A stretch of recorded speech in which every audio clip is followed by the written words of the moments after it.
Ekondo, ayi mi kere pan sebang mande. The member ke by the Varsity Rescue Club.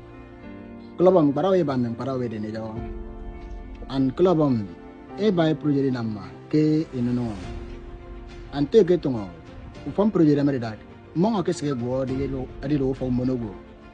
To ke tongo. Ilaga monga de ni tenjen senwa ba. Ilo ko bo fo go.